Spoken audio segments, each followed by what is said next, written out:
The concept of tact. By Center for Elites. The concept of tact. There are better or more appropriate ways of communicating certain information so that we don't sound too pointed or too direct or insulting or uncultured or even foolish. People who speak just anyhow are often accused of lacking tact in communication. Someone said something to you and you felt that the person did not apply some tact. Why?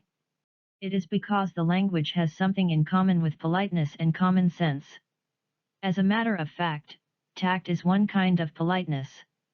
In this presentation, we shall attempt to look more closely at the various ways communicators apply some tact or tactics in communication in order to achieve their desired goal. Tact is a pragmatic concept. Tact or tactics is a means of interpreting the discourse value of information encoded in a word and its relationship with other linguistic items which precede or follow the items as well as some other non-linguistic factors of communication based on the communicative context of an utterance. Discourse value is the meaning that the speaker or writer expects his hearer/reader to decode or interpret. A question, for example, may not be intended to elicit any answer at all, but may aim at eliciting another kind of response from the participant.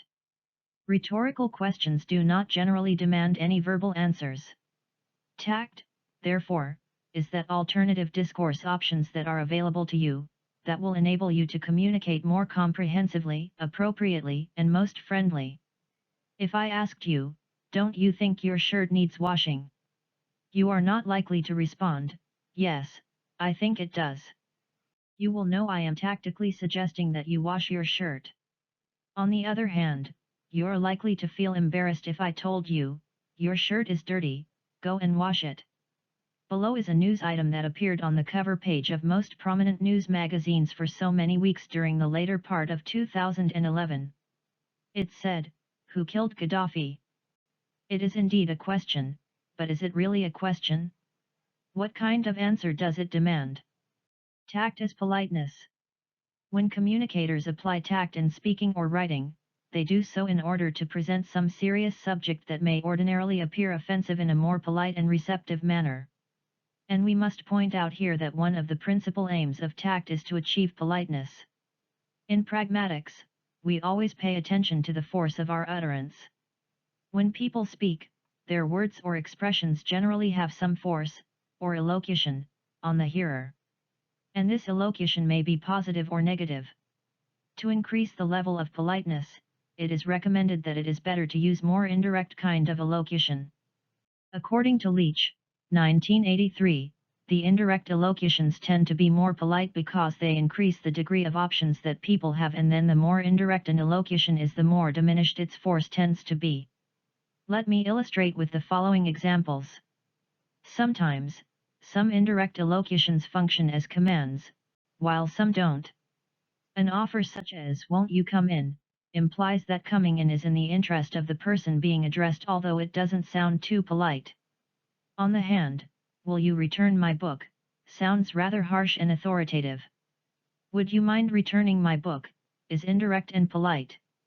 Leach, 1983, argues that the tact maxim essentially has two sides to it, i.e. a negative side, meaning minimize the cost to Y, and positive side, maximize the benefit to Y.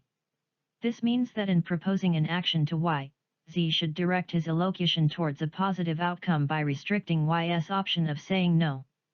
Thus an imperative like "relax" or "help yourself," which does not allow Y to say no, is actually a positive polite way of making an offer. A positive force might even be added to it by a persuasive emphasis of "have a drink" or "you must have a drink." Forms of elocutionary function. Elocutionary functions are those functions that correspond to what the speaker or writer intends to achieve in the mind of the hearer or reader. As we have observed earlier, these functions or goals may be positive or negative. Leach, 1983, identifies four types of elocutionary functions that are possible in different types of context, especially in relation to achieving social goals of maintaining comradeship. They are as follows. Competitive. This elocutionary goal competes with social goals, e.g. ordering, asking, demanding, begging.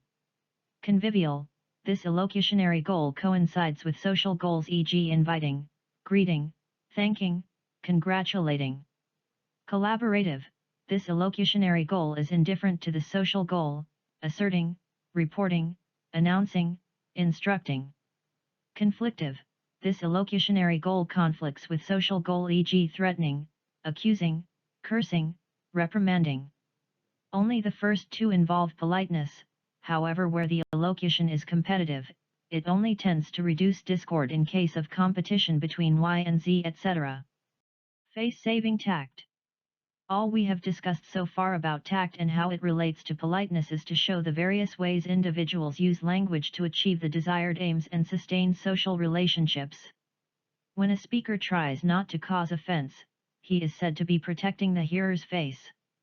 So face-saving tact is a strategy in communication aimed at lessening someone's feeling of threat or fear. It might be in form of a polite request or a statement that is actually a question, in order to reduce someone's possibility to feel threatened, embarrassed, or insulted. Could you possibly close the door please is a more face-saving tact than an imperative close the door. This photo by unknown author is licensed under CC BY. Conclusion. You will agree with me that tact is very important in language use.